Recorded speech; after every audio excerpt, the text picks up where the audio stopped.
आप? हाँ, तुम्हारे भांजा आने वाला है। भांजा वो जल लेने गया है। दशरथ जी ने पूरा चरित्र सुना दिया, पूरा चरित्र। इतने में जमाई ने श्राप दे दिया, दशरथ मैं अपने पुत्र के वियोग में प्राण त्याग रहा हूं, तुम्हें भी त्यागना पड़ेगा। आज दशरथ जी को वो चरित्र याद आया कि मेरी बहू गलत नहीं कर रही है, मेरे हाथों से भांजे की हत्या हुई है। विश्वामित्र जी जाकर पूछो क्या करा जाए कि भांजे की हत्या का दोष मिट जाए। विश्वामित्र जी ने कहा 10,000 ब्राह्मण को एक जगह पर बिठाकर भोजन कराओ, दक्षिणा देकर विदा कर दो, भांजे की हत्या का दोष मिट जाएगा। वैसा पूछा सीता से, करा दें? सीता जी ने कहा मेरे पिताजी ने ये नहीं बताया। कई कई बहुएं होती हैं मायके के मेथड से चलती हैं। सास उनको बताती है कि तिल्ली का लड्डू ऐसे बना, तो नहीं बनाएगी, माँ ने जैसा बताया वैसी बनाएगी। मेरी मम्मी ने तो ऐसा बताया था, वैसे ही करेगी जैसे। सीता जी ने कहा मेरे पिताजी ने ही नहीं बताया, तो तुम्हारे पिताजी ने क्या बताया? सीता जी कहती है मेरे पिताजी ने बताया कोई ऐसा ब्राह्मण जिसने ना कभी किसी के घर खाया हो, ना पानी पिया हो, किसी के घर में मुंह झूठा ना करा हो, ऐसे ब्राह्मण को घर में बिठाकर भोजन करा दो, दक्षिणा देकर विदा कर दो, भांजे की हत्या का दोष मिट जाएगा। दशरथ जी ने पूरी अयोध्या में देखा, ऐसा बामण नहीं मिला। पत्र लिखा जनक जी को, संधि जी सगा जी तुम्हारे यहाँ कोई बामण हो तो बता दो। संधि जी बोले हमारे यहाँ भी कोई बामण नहीं है, अपनी करमाला में ऐसा कहीं का बामण हो तो बता दो रे, जिसने ना कभी किसी के घर खाया हो ना पानी पिया हो। पूरी पृथ्वी पर बामण देखा तो नहीं मिला। तब जनक जी ने पत्र लिखकर भेजा दशरथ जी को, दशरथ जी पूरी पृथ्वी पर ऐसा ब्राह्मण नहीं मिलेगा, पूरी पृथ्वी पर केवल एक ब्राह्मण ऐसा है, ना उसने किसी के घर खाया ना पानी पिया, उसका नाम लंका का राजा रावण है। क्योंकि रावण को कोई घर में भोजन करने नहीं बुलाता, पानी पीना नहीं बुलाता, उसको तुम बुलाइए, वो ब्राह्मण है। दशरथ जी ने पत्र लिखा, श्रीमान रावण जी महाराज आप हमारे यहाँ एक समय भोजन के लिए पधारो। वो पत्र मंदोदरी के हाथ लग गया, और मंदोदरी रावण की कौन है? जम के बोलो, धर्म पत्नी। अब धर्म पत्नी क्या करती है देखो। धर्म पत्नी पहुंची रावण के पास, स्वामी आप ब्राह्मण कुल में जन्मे पर आपने कभी ब्राह्मण कर्म नहीं करा।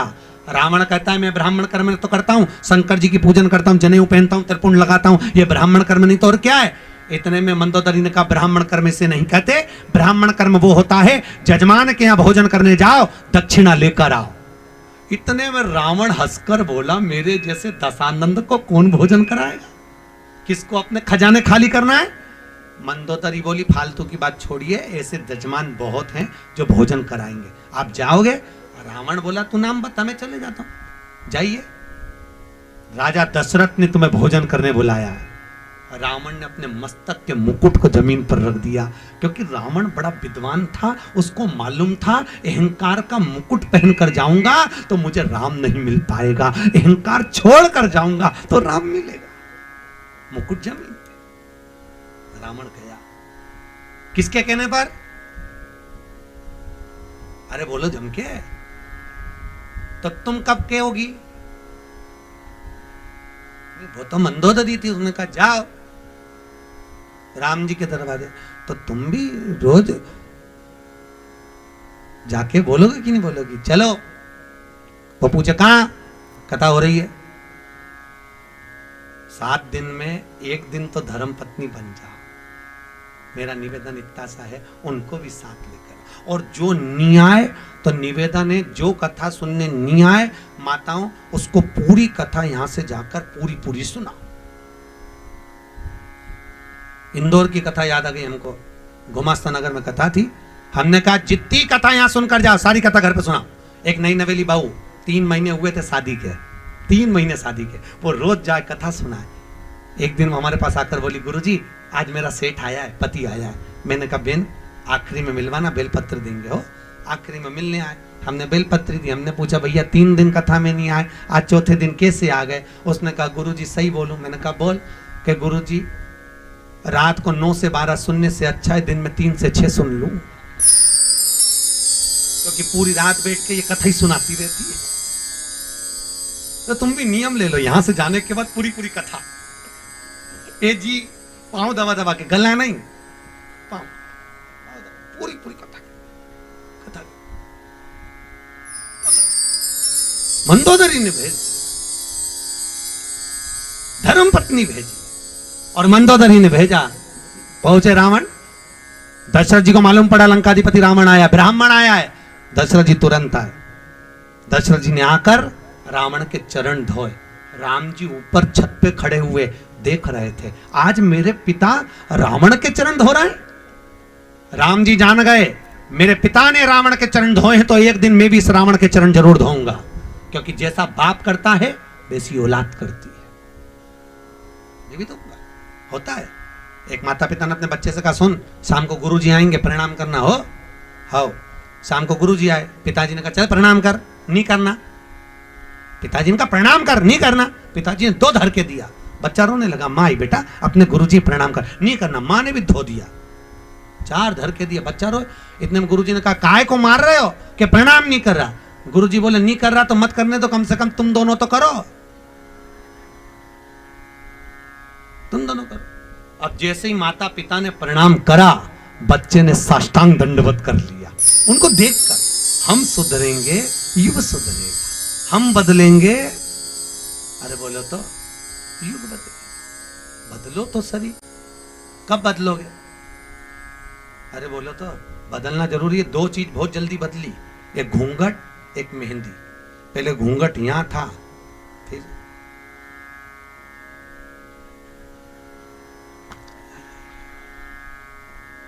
अब तो बहुएं 2 बार घूंघट इतना जब लेती है, जब एक बार शादी करके आती है तब मुंह दिखाई होती है तो सोने की रकम मिलती है, और एक बार घूंघट इतना जब लेती है जब घर में डोकरा डोकरी बुढ़ा बुढ़ी मरे तब। क्योंकि आंख में आंसू तो एक भी आई नहीं, बट डिजाइन में सब पल्लू करके रोती है बस। 2 बार 2 चीजें बहुत जल्दी बदली, एक वो घूंघट, एक बार मेहंदी। मेहंदी यहां थी,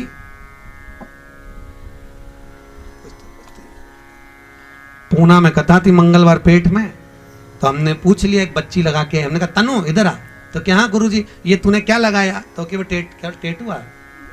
टेटू। हमने कहा कितने का लगवाया, कि 700 रुपए का। हमने कहा 700 रुपए तू गौशाला में देती तो बेचारी गाय 1 महीना चारा खाती, फालतू का पैसा खर्च करी है, ऐसे तो कोई भी बना ले। तो कि गुरुजी अपना हाथ ही नहीं पहुंचे तो अपन कैसे बनाए। मैंने कहा फ्री में बन जाए, पहले दीवार पे बना ले, चिपक जा, फालतू का पैसा लगा।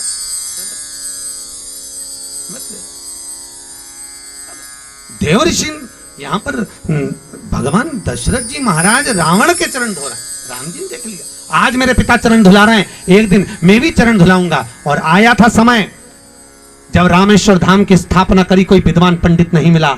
हनुमान जी से कहा हनुमान कोई विद्वान पंडित ला। हनुमान ने विभीषण से पूछा विद्वान पंडित कहाँ मिलेगा, लंका के करीब में बता। तो रावण को देखकर तुरंत विभीषण ने कहा मेरे भाई से बड़ा विद्वान कोई नहीं होगा। रावण अगर पूजन कराएगा तो आनंद आएगा, पर रावण आएगा नहीं। मंदोदरी से जाकर हनुमान जी ने कहा तुम्हारे पति को भेज दो पूजन कराने। मंदोदरी ने फिर रावण से कहा धर्मपत्नी कैसी। धर्मपत्नी ने फिर कहा आप ब्राह्मण कुल में जन्मे पर आपने कभी प्राण प्रतिष्ठा नहीं कराई, तो ब्राह्मण कुल में जन्म लेने का फायदा क्या। रावण ने कहा तो कहाँ जाऊं प्राण प्रतिष्ठा कराने, तो के वो राम जी प्रतिष्ठा कर रह जाओ, तो के वो तो मेरा दुश्मन। तो भले दुश्मन अपनी जगह पर पंडिताई तो अपनी जगह पे, काम तो करो, पर अकेले कैसे प्रतिष्ठा हो जाएगी, उसकी पत्नी तो मेरे पास। तो मंदोदरी बोली आप गुरु बनकर जा रहे हो तो धर्म पत्नी को भी ले जाओ उनकी, तो वो मेरे साथ नहीं जाएगी। मंदोदरी कहती आप चलो मैं सीता को लेकर आती हूँ। सीता को पालकी में बिठाकर मंदोदरी साथ बैठकर हनुमान की साक्षी में मंदोदरी सीता को लेकर गई। राम जी के साथ गठजोड़ा बांधकर लंका के दरवाजे पर समुद्र के सेतु पर बिठाया। रावण ने पूजन कराई, प्राण प्रतिष्ठा कराई। राम जी ने रावण के चरण धोए, रावण ने आशीर्वाद दिया विजय भव। जैसे ही रावण ने आशीर्वाद दिया विजय भाव, हनुमान जी ने कोनी मार के कहा क्यों रे हार गया। रावण बोला हारा नहीं, कोनी काय को मारी। हनुमान जी बोले हम तो बंदर है, नोच भी देते हैं, हमारा कोई ठिकाना। पहले बता तूने हार गया क्या। रावण बोला हारा नहीं, तो विजय होने का आशीर्वाद क्यों दिया।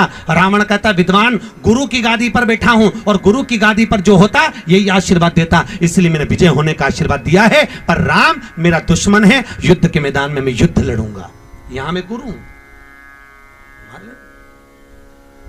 दशरथ जी ने चरण पखारे, अंदर प्रवेश दिया। बोलो महाराज भोजन क्या बनाया जाए। रावण कहता है जिसके कारण भोजन करने आया उससे भोजन बनवाऊंगा। उसको क्यों भोजन बना।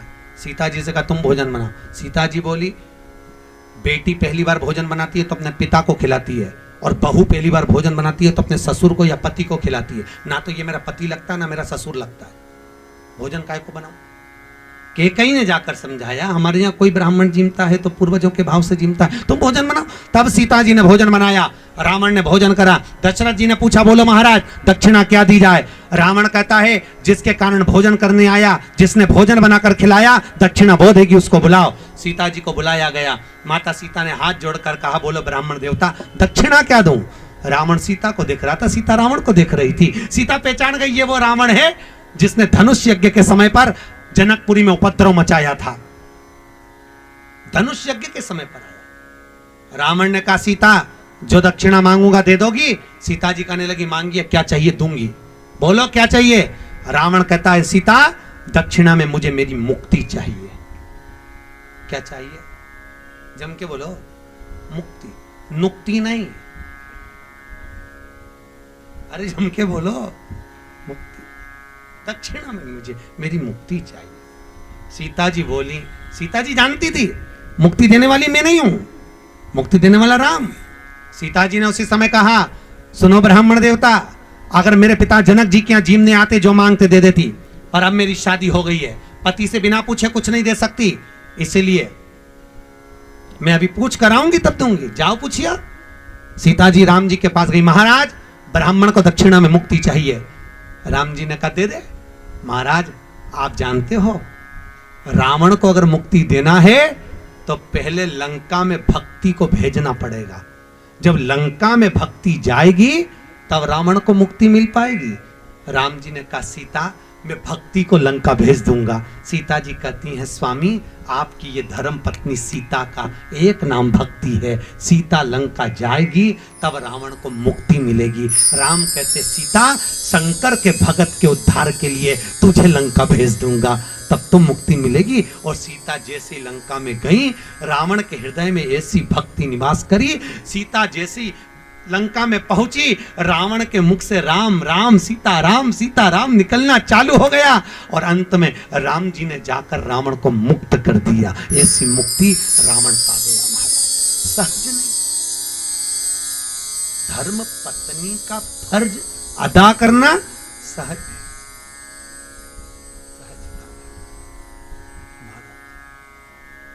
बिंदु कभी भगवान की भक्ति, शंकर की आराधना में रखने वाला, बिंदु का नित्य प्रति शिव आराधना में लीन रहता, शंकर का भजन करता, स्मरण करता, नाम जाप करता, और ऐसी भक्ति में डूबा रहता। कितनी भक्ति बिंदु करता है। कल कथाओं को अपन आगे बढ़ाएंगे। आज थोड़ा माइक ठीक नहीं है, गला बहुत पकड़ रहा है, प्रयास करेंगे।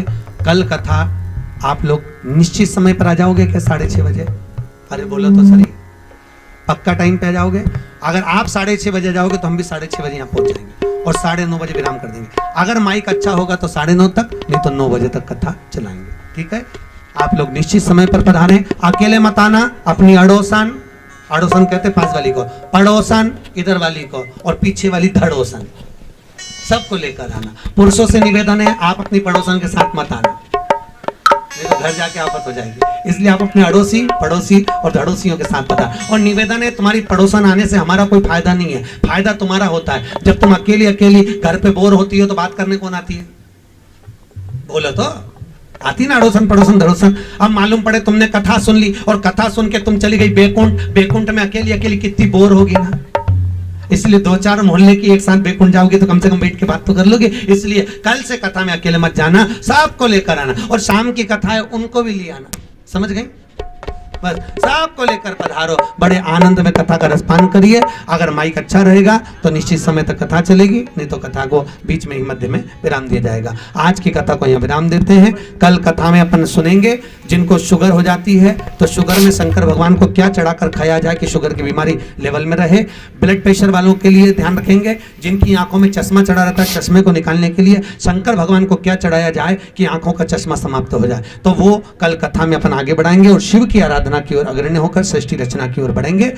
आज की कथा को यहाँ विराम देते हैं। अक्षतम केशवम राम नारायणम कृष्णामोदरम वासुदेवम शीतवम माधवम गोपिका वल्लभम रामचंद्रं भजे हरे राम राम राम हरे हरे हरे कृष्णा कृष्ण कृष्ण हरे हरे रामचंद्र भगवान की जय। देना शिव महापुराण पर प्रतिदिन बेलपत्र चढ़ेगी।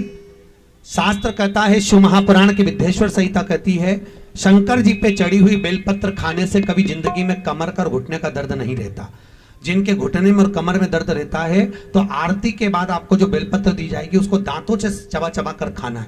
केवल शिव महापुराण की ही बेलपत्र खाई जाती है, शंकर पे चढ़ी हुई बेलपत्र नहीं। तो आप शिव महापुराण की बेलपत्र, जिनके कमर में दर्द हो, घुटने में दर्द हो, सिर में दर्द हो, पीठ में दर्द रहता हो, तो 7 दिन लगातार रोज एक बेलपत्र खा लो। आपके कमर का दर्द, घुटने का दर्द, पीठ का दर्द समाप्त हो जाएगा। और जिनको दर्द है और खाकर देखना, कल हमको बताना दर्द समाप्त हुआ कि नहीं हुआ। तो आज आपको जो बेलपत्र भी शिव पुराण की पोथी की दी जाएगी उसको खाना है। रात भर मत रखना, यहीं खा लेना, समाप्त कर देना। अगर घर पे सास ससुर के लिए ले जाओ तो उनको भी खिलाकर समाप्त कर देना बेलपत्र के अंतर्गत। रात भर बेलपत्र को नहीं रखना है, ठीक है?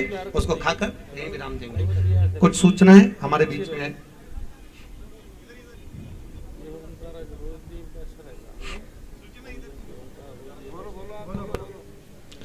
टीवी के माध्यम से जो लोग भी कथा सुन रहे हैं, यूट्यूब फेसबुक के माध्यम से घर बैठे लाइव प्रसारण श्रवण कर रहे हैं, जय पारस चैनल पर ये कथा का प्रसारण जो हो रहा है, आनंद से आप लोग श्रवण करें और अपने जीवन को धन्य बनाएं। जय जय श्री राधे, हर हर महादेव। कुछ सूचनाएं यहाँ पर प्राप्त कर रहे हैं, उसके बाद में आरती होगी। आरती के बाद आप लोग प्रसाद लेकर ही जाएंगे, बिगर प्रसाद के कोई नहीं जाए। हॅलो, धन्यवाद। आज माईक व्यवस्था जरा बिघडली, त्यामुळं थोडंसं त्रास झाला। समितीतर्फे आम्ही आपली दिलगिरी व्यक्त करतो। उद्या निश्चितपणे याहीपेक्षा सुंदर माईक व्यवस्था आम्ही करू। आपण वेळेवर 6:30 वाजता कथा सुरू होईल, त्यावेळेस उपस्थित राहा। आजच्या या गैरसोयीबद्दल पुन्हा एकदा दिलगिरी व्यक्त करतो।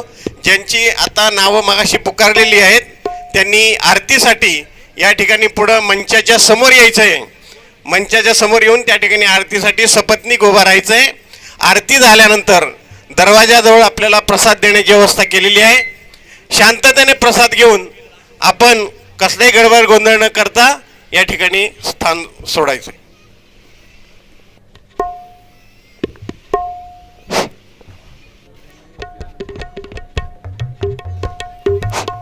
आरती सुरू होईल। आरतीवाल्यांनी कृपया लवकर यावं, वेळ लावू नये।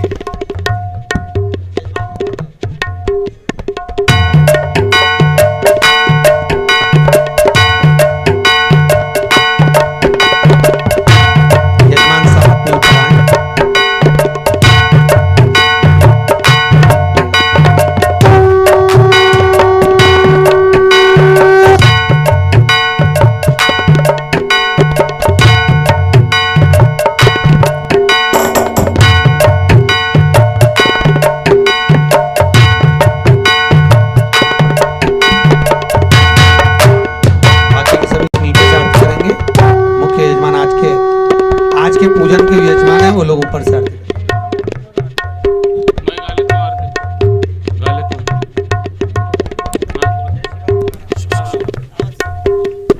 राम एक मिनट लग जाने दो, दीप प्रज्वलन कर ले, आरती लगाने दो।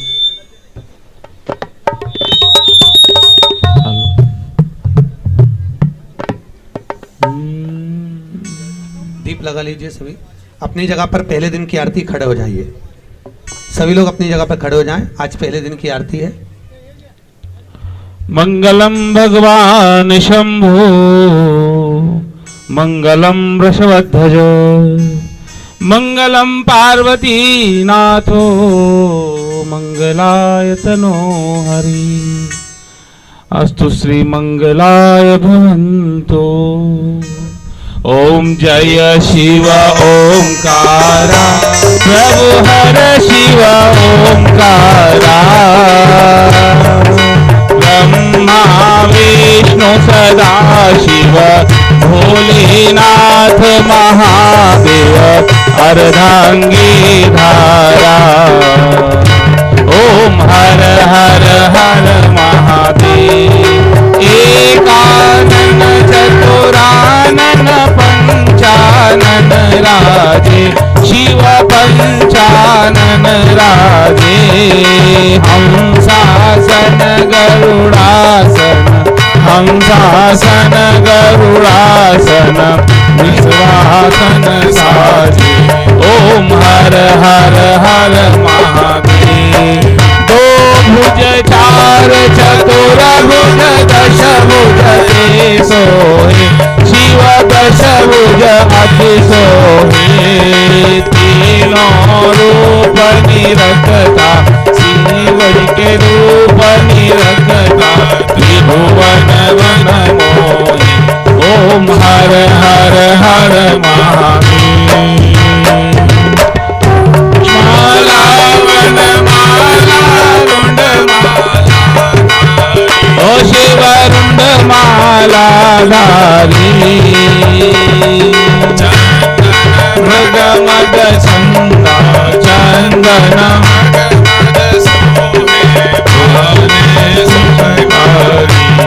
ओम हर हर हर महादेव। श्वेतांबर भागांबर अंगे ओ शिव भागांबर अंगे। सनकादिक ब्रह्मादिक सनकादिक ब्रह्मादिक भूतादिक संगे। ओम हर हर हर महादेव।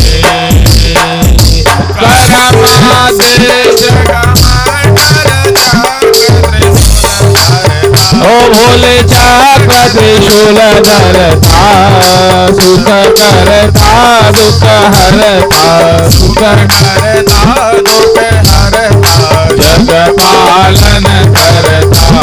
ओम हर हर हर महादेव।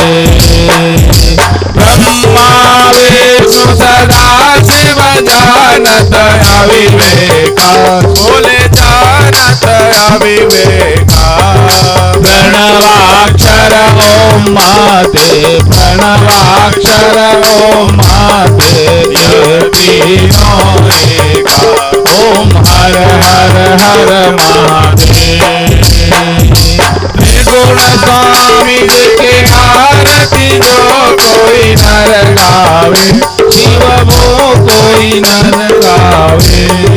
कहत शिवानंद स्वामी श्री जपत हरे हर स्वामी मन वांछित फल पावे। ओम हर हर हर महादेव। ओम जय शिव ओंकारा शिव हर शिव ओंकारा। ब्रह्मा विष्णु सदा शिव भोलेनाथ महादेव हर रागे ओम हर हर हर महादेव। हर हर हर महादेव हर हर हर महादेव। करुणावतारम संसार सारम भुजगेन्द्रहारम सदा वसंतम हृदयारविंदे भवं भवामि